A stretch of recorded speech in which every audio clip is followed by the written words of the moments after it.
Welcome bibliophiles to my channel. For this video, let's talk about books. Books some we cherish forever, some we wish we never picked up. But today, we're rocking them all, from must-reads to major disappointments. We're putting these stories in their rightful place. Before we start, don't forget to like and subscribe to my YouTube channel for more contents. The first book, The Seven Husbands of Evelyn Hugo. This book is a historical fiction. The story tells about a famous actress of old Hollywood, Evelyn, and her romantic relationships. I'm straight, but if you're a lesbian or bi, this book is a perfect for you. It was a 4.5 star for me. The writing style is so unique and amazing. It has a great ending and a jaw-dropping plot twist. The story is very interesting to me, so I'm going to place it here in excellent. However, I hate Evelyn's character, but I understand her. The story of her life is kind of stressful for me.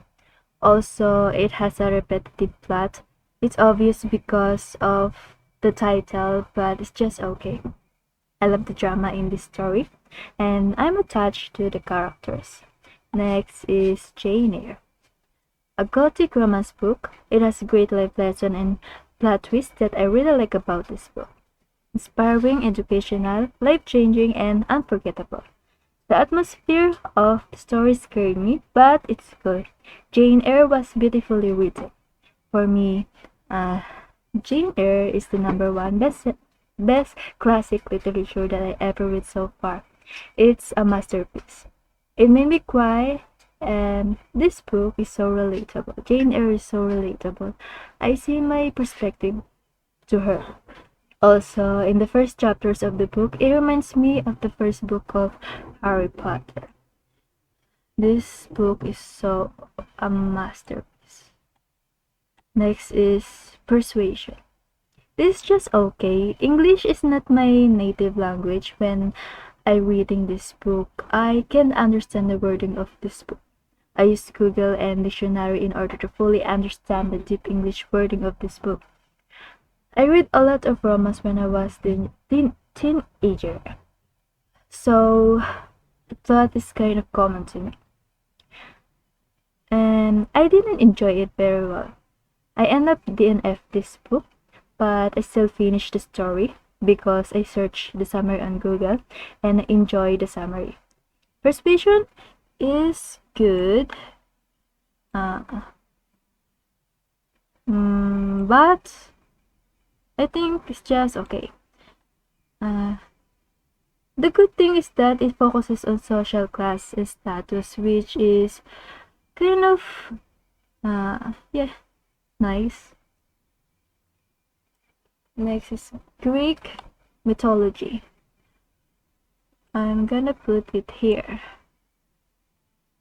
I'm not a fan of mythology, but it's useful for academic purposes. There are some parts that I truly enjoy. Next is Frankenstein. It's the first ever science fiction and literature genre in history. It has a good moral lessons. It was a sad story. I cried a little. I didn't expect that it will make me emotional. Also, it has travel writing elements, and it was well written. A 4 stars for me. Dracula. I can say that this book is terrifying and romantic at the same time. This is the first ever popular vampire story. The horror in it is entertaining and creative. However, it has a lot of repetitive dialogues for a thick book. Sometimes I feel boredom while reading this, so I finished it in 2 months. My longest reading measure, but it's still worth to read. The Couple Next Door. My first thriller book that I ever read. It was mind-blowing. A mind-blowing plot twist, and it was best feeling ever. The couple next door, I think for me it's excellent. Next is It Ends With Us. I don't care what people say, but I really enjoy reading this, but it feels like reading a Wattpad book. This is categorized as romance, but I think Colleen Hoover is good in writing psychological thriller instead. It Ends With Us is just good. Uh, Great Expectation. I'm gonna put it here in good. It has nice story and lots of cliffhangers. Next is People We Meet on Vacation. People We Meet on Vacation is a friends to lovers and opposite attracts trope because it's about an introverted and introverted couple. Sorry to Emily and Henry fans, but not for me. It starts great, but it becomes boring. I'm not excited to continue the book, so I end up DNFing this. Next is version 0. I hate it. It was poorly written. Repetitive writing of blah blah blah that irritates me. Also, it has boring characters, not really. It starts great, but continuing version 0 puts me into a reading slump, so I DNF. Next is The Housemaid. My first Frida McFadden book. I like it even though I don't have attachment with the characters in this book. All I can say is it is just nah. All I can say that this have a jaw-dropping plot twist. It was a nice thriller and interesting, but it's just good for me. Next is 5 Survived. It was predictable, but you still can't guess who will die at the end. I enjoyed the plot twist. It was intense and emotional. It has stopper cliffhangers and it's kind of bloody. My favorite character is Arthur. It's also good. Never Lie, my second Freda McFadden book. I don't know, but I like it more than The Housemaid. I think I can finish this in a day if I'm not busy. It was easy to read and interesting and kind of creepy and give me goosebumps. It has many facts about psychology.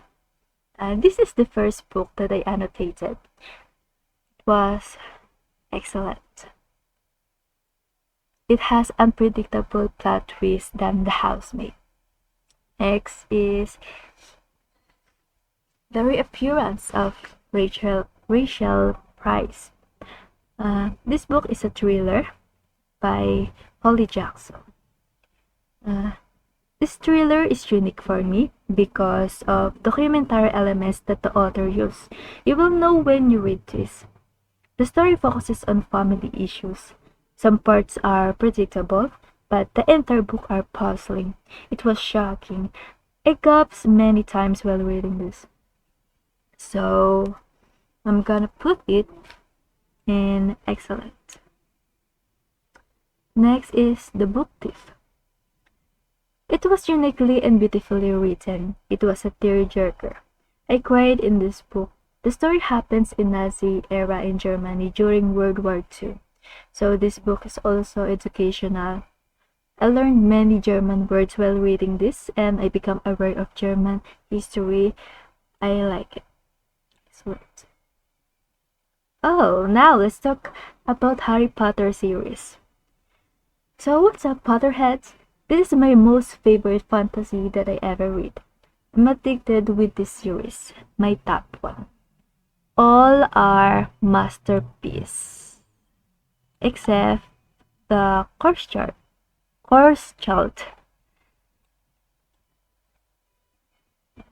Let's put all in masterpiece.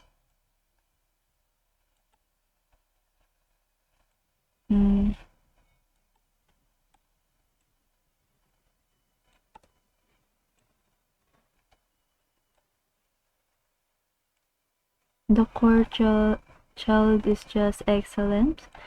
It's not that really important. Uh, but it's still high for me. Harry Potter series are my most favorite fantasy. Yeah. My most favorite book in the series is the Goblet of Fire. Next is The Prisoner of Azkaban. It was a great experience while reading this. I hope to read the series for the first time again. Next is the Mortal Instruments trilogy. These trilogies are just okay. I don't like ships between two siblings. Next is, yes, my favorite, Six of Crows. These duologies are masterpiece. It was fun reading these books, and it's full of adventures and lots of comedy parts. It's so cool. The plot twist finished me. Reading this duology feels like I'm on a roller coaster ride. Lots of different emotions. All you need is in this book. Lots of exciting events and diverse characters. Very, very entertaining. The found family is so good. In Crooked Kingdom, I cried and I really can't forget the exact feeling that I felt. So much pain, but I love it. One of the best books ever. And next is the Fog of the Air trilogy. Let's move on and dive with the Fog of the Air trilogy, my comfort book. I love the political intrigue in this series. Romance is not the main focus, and that's what I like about this book. It's all about power and ambition. It's a childish story but brutal. Jude is the best character in the series. She is a strong female character that I can't forget. It was well written and heartwarming. I like how Holly Black portrays fairies. Fairies are weird in this series. The description of fairies in this series is the best. Also, the world building is so amazing. The Cruel Prince, for me, is just good. I gave it 4 star. But The Wicked King, I gave it 4.5 star. And I want to put it in excellent. It has more action than The Cruel Prince. The plot twist is so frustrating but the best. The story keeps getting interesting. This is more dangerous and seriously shocking than The Cruel Prince. I hate this book because Cardon is so wicked. But I love it. You will know if you read it. I want revenge after reading this, and I was excited to jump into the next book of the series after reading The Wicked Prince. The Wicked King.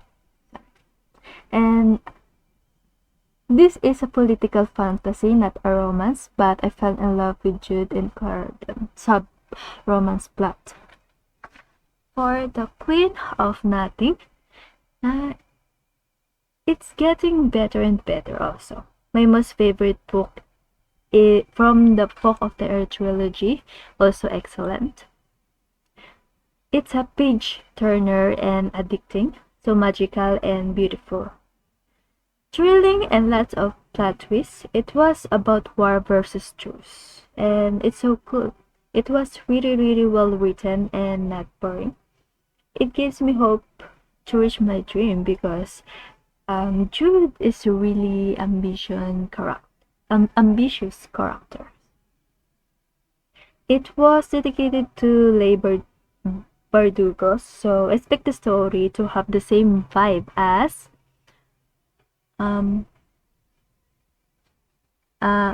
Six of Crows duology, but in different way. I don't want to go back to the reality after reading this. I finished the trilogy in less than a week even though I was busy in my thesis. That's how good it is. Now let's move on to the Caraval trilogy. The word choice is well written and creative. How it was written was amazing. Yes. The world building is so good. I like the idea of magic in this book. The story taught me to not trust anyone. It gives me trust issues. I think the book focuses on power and immortality versus love. It's a fantasy romance, however, I didn't enjoy it much. I like my other masterpiece fantasies. So, uh, this trilogy is just good for me. Next. Oh, my most favorite. A Good Girl's Guide to Murder trilogy. It's a totally masterpiece. All three of them.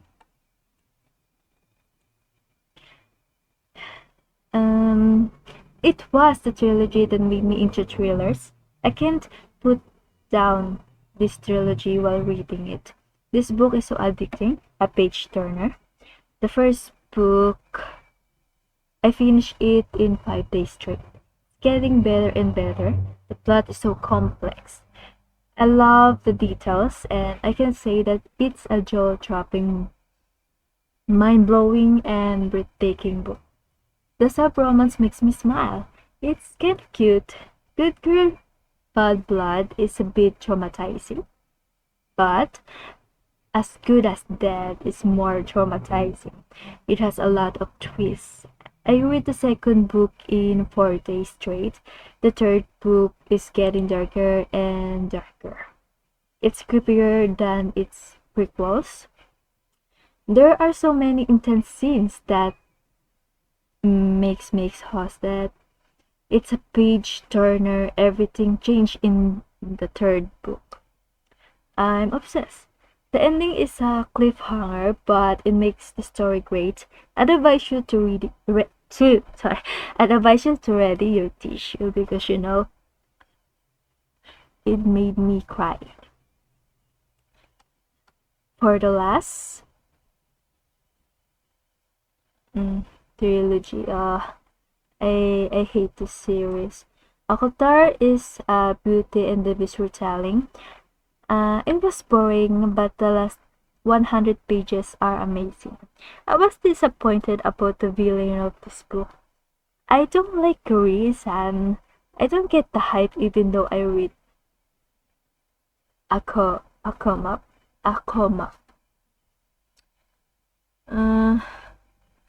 My most hated book in the series is A Court of Mist and Fury.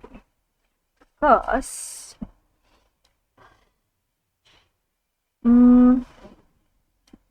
don't read if you're under 21 years old. I don't like horny characters. Flirtation in this book for me is 90% with smut and plot is 10%. I don't like the main character. She's acting weak even though she has advantages. Again, I hate how slow paced this is. Poorly written, lots of fillers, feels like I'm wasting my time reading this. Cringy and corny dialogue. The MC is so dramatic and frustrating. It has boring fight scenes. Romanticizing toxic relationship is kind of highlight in this book. I want to DNF this, however, the idea and the plot are okay. It reminds me of my all-time favorite Harry Potter series but in different way. It also has heartwarming plot twists about reason. Moreover, the story is also about newfound power. I was really disappointed. Next, I DNF this. Mostly focused on soulmates, violence, revenge, and war. I like the idea, but the writing style is not giving. I was pissed off when Farah didn't understand Tamlin and Lucian. I don't know how to pronounce his name. Uh, Farah didn't understand Tamlin and Lucian decision.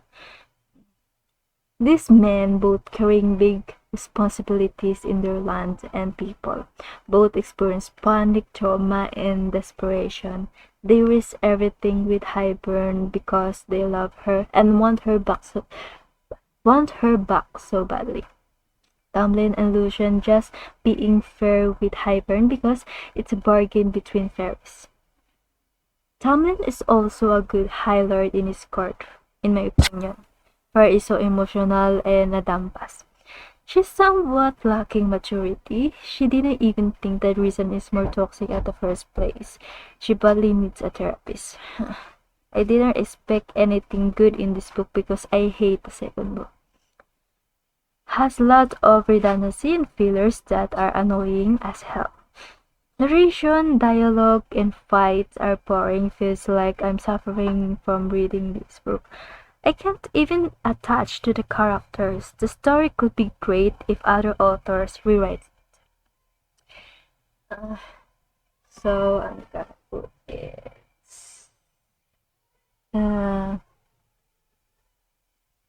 This to throw it in the bin. And Akotar is good. I like this. So that's all I've got. Until next time, everyone, thank you for watching. Don't forget to like and subscribe. Thank you. Bye.